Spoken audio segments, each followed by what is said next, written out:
Dear student, online study मंत्रा के इस YouTube channel पर मैं संदीप कुमार आपका फिर से स्वागत करता हूं।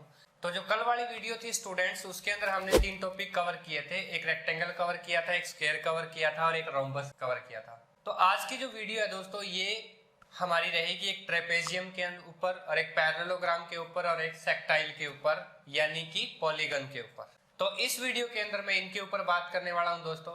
बने रहिए मेरी वीडियो के साथ, और अगर आप चैनल पे नए हो तो जल्दी से बेल आइकॉन के साथ चैनल को सब्सक्राइब कर दीजिए दोस्तों। तो स्टूडेंट, सबसे पहले हम बात करेंगे पैरेललोग्राम की, यानी कि समानांतर चतुर्भुज। स्टूडेंट, रेक्टेंगल को हम समानांतर चतुर्भुज बोल सकते हैं, लेकिन समानांतर चतुर्भुज यानी कि पैरेललोग्राम को हम रेक्टेंगल नहीं बोल सकते। क्यों नहीं बोल सकते, उसका कंसेप्ट मैं समझाता हूं। देखिए, सबसे पहले हमने एक स्क्वायर किया था और एक रोम्बस किया था। मैंने स्क्वायर और रोम्बस के बीच में कुछ सिमिलरिटीज बताई थी, आपको डिफरेंसेस बताए थे। उसी तरह से एक पैरेललोग्राम और एक रेक्टेंगल का रिलेशन है दोस्तों। जैसे कि रेक्टेंगल के जो एंगल होते हैं वो 90 डिग्री होते हैं, और उन एंगल को थोड़ा सा आगे मतलब कम या ज्यादा कर दिया जाए दोस्तों, तो वो क्या कहलाता है, फिर पैरेललोग्राम कहलाता है। सिर्फ एंगल का ही डिफरेंसेस है रेक्टेंगल और पैरेललोग्राम में, बाकी दोनों आमने सामने की साइड्स जो क्या होती हैं दोस्तों, बराबर होती हैं। और इसका एरिया निकालने के लिए हमें सबसे एक बढ़िया सी कंसेप्ट हमें चाहिए होती है, वो चाहिए होती है उसकी हाइट, यानी कि पैरेललोग्राम की हाइट क्या है। हाइट क्या होता है दोस्तों, जब एक बेस के ऊपर परपेंडिकुलर यानी कि ऊपर वाली नोड से डाला जाता है तो उसकी वो हाइट कहलाती है, जिसको हमने h2 से डिनोट किया है और इधर h1 से डिनोट किया है, जो साइड A पर है। देखो दोस्तों, जो साइड A पर है वो है h1 और जो साइड B पर है वो है दोस्तों h2। यही तो इसका एरिया का फॉर्मूला है। ठीक है दोस्तों, अगर आपको साइड A दी हो या B दी हो, कोई भी साइड दी हो, उसके साथ वाली उसको आपको हाइट दी होनी चाहिए। अगर आपके पास वो हाइट है तो आप उसका एरिया निकाल सकते हो, यानी कि एक पैरेललोग्राम के अंदर आपको एरिया और हाइट जो है वो चाहिए ही चाहिए। उसके बाद में हम बात करते हैं पेरीमीटर की। तो जो दोस्तों पेरीमीटर यानी कि परिमाप है, जैसा कि आपने रेक्टेंगल के अंदर पढ़ा था उसी तरह से इसी का पेरीमीटर निकलता है, यानी कि 2 × L + B। 2 बार लेंथ है, 2 बार ब्रेथ है। अब बात करते हैं दोस्तों, यहां पर इसके जो दो डायगोनल है वो एक पॉइंट O पे मिलते हैं।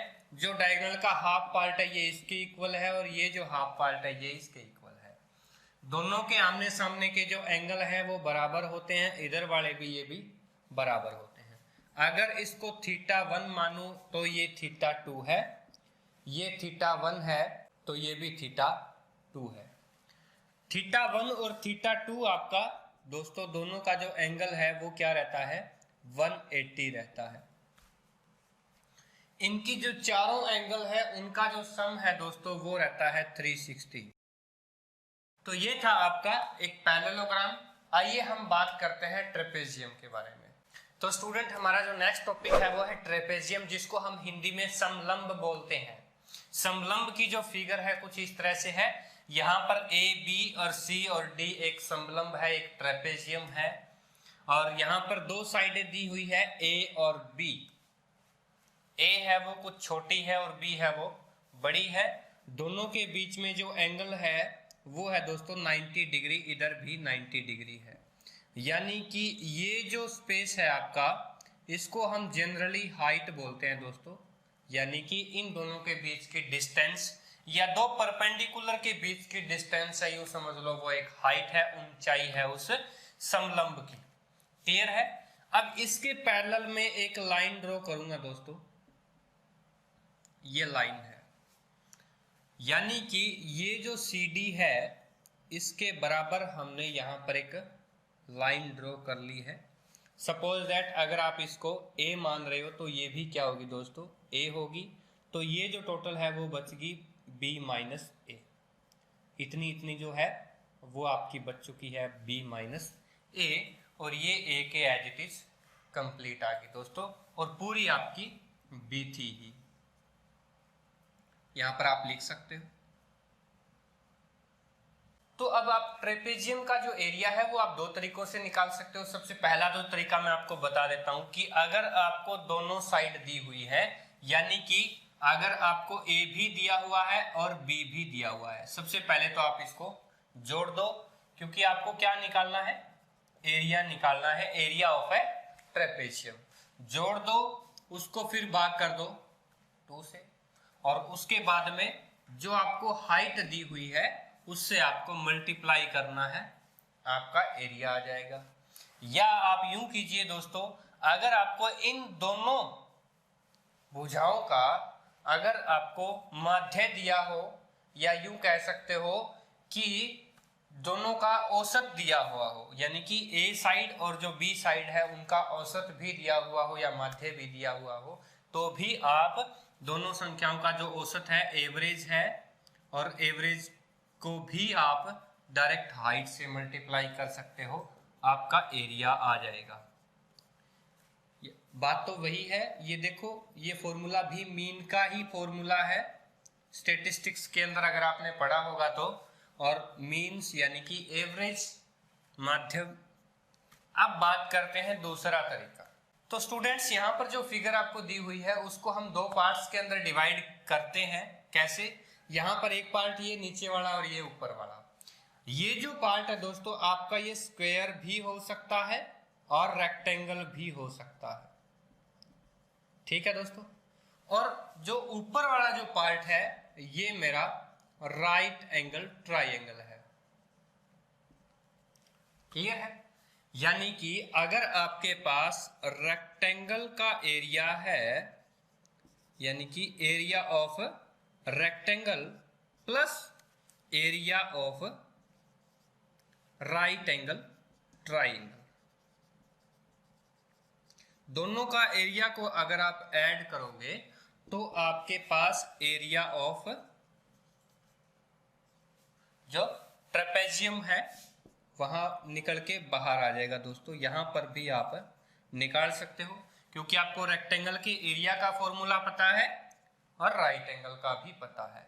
सपोज दैट आपको जो बी है वो दी हुई है 10 सेंटीमीटर, ए है वो दी हुई है आपको 6 सेंटीमीटर, क्लियर है। और ये जो हाइट है वो आपको दी हुई है यहाँ पर 4 सेंटीमीटर, या मैं ले लेता हूँ 8 सेंटीमीटर, क्लियर है दोस्तों।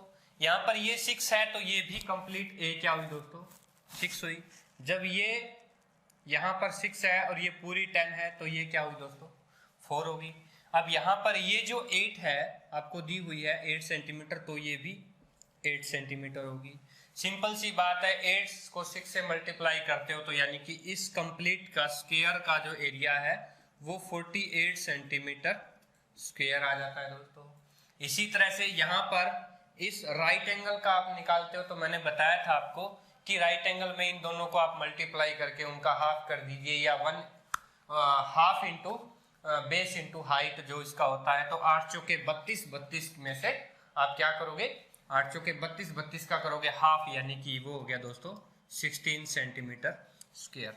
अब आप इन दोनों को आप जोड़ दीजिए, 64 सेंटीमीटर है वो सेंटीमीटर स्क्वायर आपका एरिया निकल के बाहर आ गया। इस फॉर्मूले से भी आप निकाल सकते हो अगर आपके पास ए, बी और एच दिया हुआ है तो, और इस फॉर्मूले से भी निकाल सकते हो, दोनों आपके पास बेस्ट मेथड है।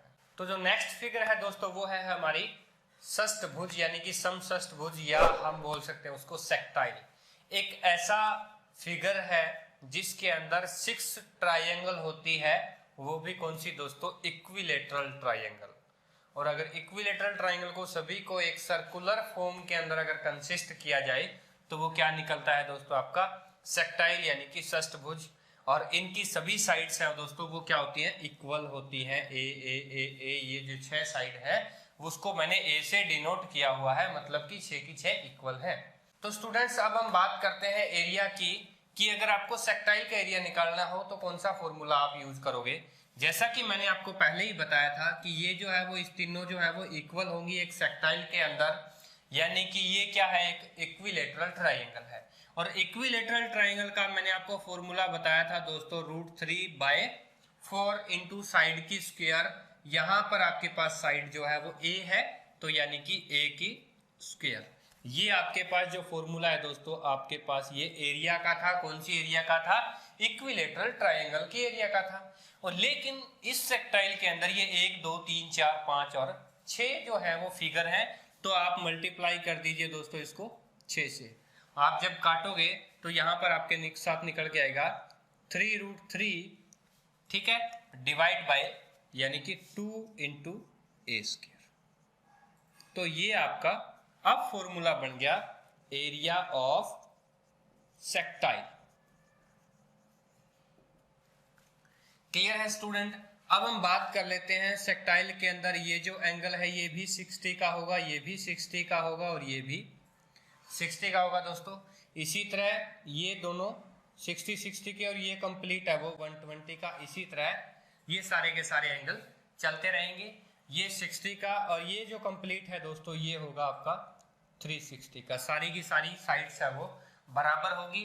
अगर आपको इसका पेरीमीटर निकालना है तो सिंपल सी बात है, एक जो साइड है वो 1 है, साइड इसकी 6 है और साइड को हमने डिनोट किया हुआ है ए से, और सारी की सारी साइड्स क्या है? इक्वल है। तो क्या हुआ? 6a। कई बार आपसे पूछ लिया जाता है कि इनके ऊपर यहाँ पर सारे के सारे आपने तार लगाए हुए हैं दोस्तों, इन सभी के ऊपर यानी कि जो बाउंड्री है इसके ऊपर तार लगाए गए, कितने लंबे तार की जरूरत होगी? तो सिंपल सी बात है, मैं आपको बता देता हूँ। यहाँ से लेकर यहाँ तक ये क्या हुआ दोस्तों? a था और ये था 2a। कितना हो गया? इसी तरह 2a 4a और 6a।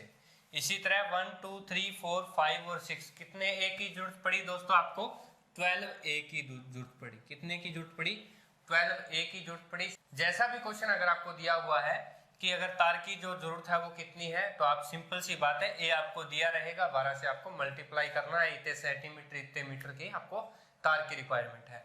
दूसरा, अगर यहाँ पर ये जो आउटर जो यानी कि जो बाह्य वृत्त अगर ड्रा किया जाता है और आपसे पूछा जाता है कि बाह्य वृत्त की त्रिज्या क्या होगी, तो दोस्तों त्रिज्या भी तो a ही होगी। जो आउटर रेडियस है उसकी अगर हम बात करें तो आउटर जो रेडियस की जो वो कितनी होगी? वो भी आपकी a ही होगी। और अगर आपसे को पूछा जाए कि अब तार की कितनी आवश्यकता होगी, तो यहां पर जोड़ दीजिए 2 पाई a या 2a पाई। क्लियर है दोस्तों? क्योंकि आपकी r तो a है, 2 पाई r लिखना था, लेकिन r तो a है, तो यहां पर इसको आप क्लियर जोड़ सकते हो दोस्तों। ये आपका आ जाएगा टोटल, यहां पर इतने वायर की जरूरत पड़ेगी दोस्तों। अगर इसका आपको इनर रेडियस है और एरिया निकालना है, अगर यहाँ पर इस सेक्टर का एरिया निकालना है, सॉरी सेगमेंट होता है ये होता है आपका सेगमेंट, एक सेक्टर होता है, सेगमेंट होता है। ये जो सारी चीजें हैं वो हम करेंगे दोस्तों नेक्स्ट पार्ट के अंदर, जब मैं सर्कल की जो वीडियो है आपके सामने लेकर आऊंगा। और आज की वीडियो के अंदर इतना ही दोस्तों, और जो नेक्स्ट वीडियो के अंदर हम बात करेंगे 2D की कुछ बची खुची फिगर्स के बारे में, जो आपकी कॉम्पिटिटिव एग्जाम्स के लिए काफी ज्यादा इंपॉर्टेंट है। हम बात करेंगे पॉलीगन के बारे में, हम बात करेंगे कोन के बारे में, और भी काफी सारी फिगर हैं। 2D के बाद 3D का भी ऑप्शन हमारे पास है, 3D के ऊपर भी मैं वीडियो बनाने वाला हूं। और आई थिंक कि आपको ये वीडियो अच्छी लगी होगी। अगर आपको ये वीडियो अच्छी लगी हो तो प्लीज लाइक कर दीजिए, शेयर कर दीजिए। अगर आपके मन में किसी भी तरह का क्वेश्चन उठ रहा है तो आप जल्दी से कमेंट बॉक्स के ऊपर कमेंट दीजिए हमें। आपको अगर कोई क्वेश्चन पूछना है तो वहां पर पूछ सकते हैं, is in the form of text और इमेजेस। थैंक यू दोस्तों। और अगर आप इस चैनल पर नए हो तो प्लीज चैनल को सब्सक्राइब जरूर कर दीजिए और साथ में एक बेल आइकन का बटन है उसको प्रेस करना मत भूलिए,